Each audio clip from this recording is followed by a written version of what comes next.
السلام عليكم، مرحبا بكم معايا في مطبخ فاطمه محمد. وصفه اليوم غتكون بريوات ان شاء الله بالكفته. غنحتاجوا لها نص كيلو ديال الكفته، غنحتاجوا لها واحد الطرف ديال الجبن اولا 5 ديال لافاش كيغي، وغنحتاجوا لها بصله كبيره مشلضه رقيقه، نحتاجوا فلفله كبيره مشلضه رقيقه حتى هي، غنحتاجوا نص كاس ديال الزيتون مقطع رقيق، غنحتاجوا كاس ديال الربيع مقطع رقيق، الكمون، الابزار، شويه القرفه والعشب ديال الكفته. اللي ما عندهاش دير الكمون ودير القرفه ودير القزبر اليابس وشويه ديال الحار. وغنحتاجوا نص كيلو ديال الورقه الكبيره والزيت البلدي اولا الرومي. ندوزو الطريقه. هنا فوق العافيه غادي نحطوا المقله، نديروا البصله والفلفله، نص كاس ديال الزيت البلدي وشويه ديال الملحه، ونخليوهم حتى يدبالوا. هنا من بعد ما دبال هكا نضيفوا داك الزيتون، نضيف داك الربيع، ما نخليوش الخضره طيب بزاف، نخليوها شويه باقا شاده في راسها باش تعطينا ديك اللذه وديك القرمشه ديال الخضره.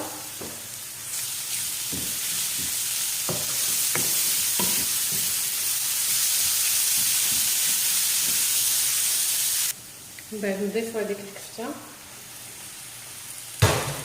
ونطيبوها على نار شويه عاليه باش ما تطلقناش الماء، حنا غير هادنا فقط نشف.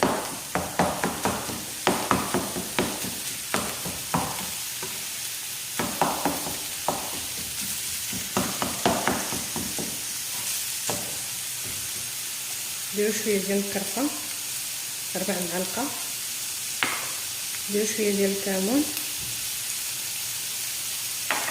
والعشوب ديال الكفته معلقه صغيره، و4 معالق ديال الابزار، فرماج مالح. لهذا نضيفو غير شويه ديال الملحه،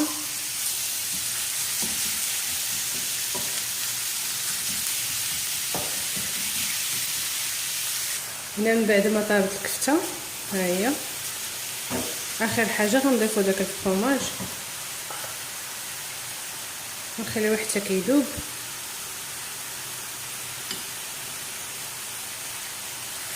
ها هي من بعد ما داب داك الجبن غادي نخليوها حتى كتبرد، عاد يمكن لينا نعمرو بها. ها هي الحشوه من بعد ما بردات كتجي معلكه، داك الفرماج كيخليها انا ما تجيش ناشفه من عمروها.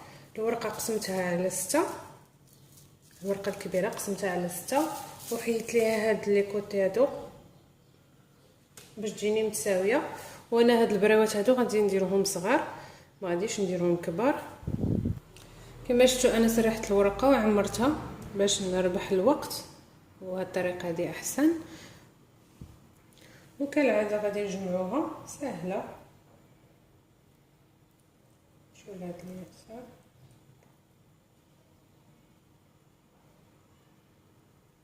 حاولوا هاد لي كوتي هادو ندخلوهم هكا باش كتجينا مقاده. هذا اللي شاط نديروا له الطحين مخلط مع شويه ديال الماء.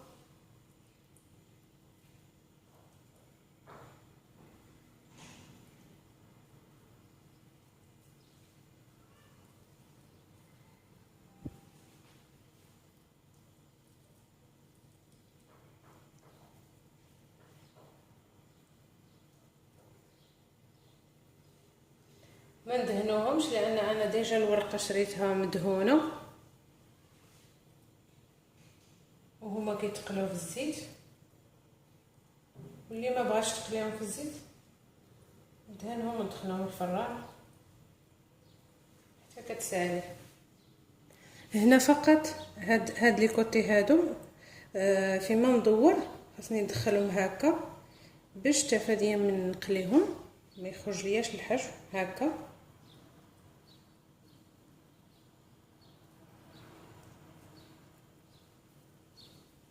كيجيو هكا هما هنا مسدودين ومن هنا مسدودين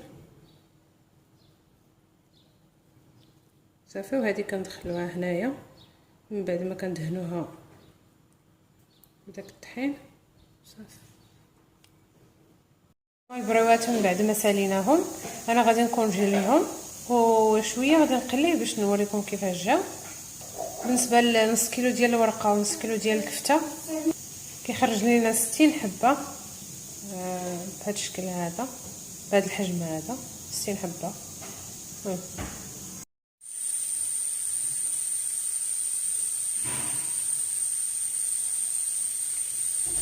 هنا نطيبوهم على درجه متوسطه كما قلت لكم، الا درناهم على درجه قليله كيشربوا الزيت، يعني هذا نتفادوا هذه المساله.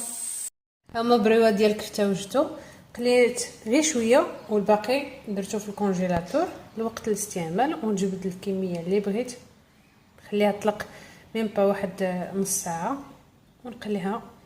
كتجيو مقرمشين هذه الحشوه.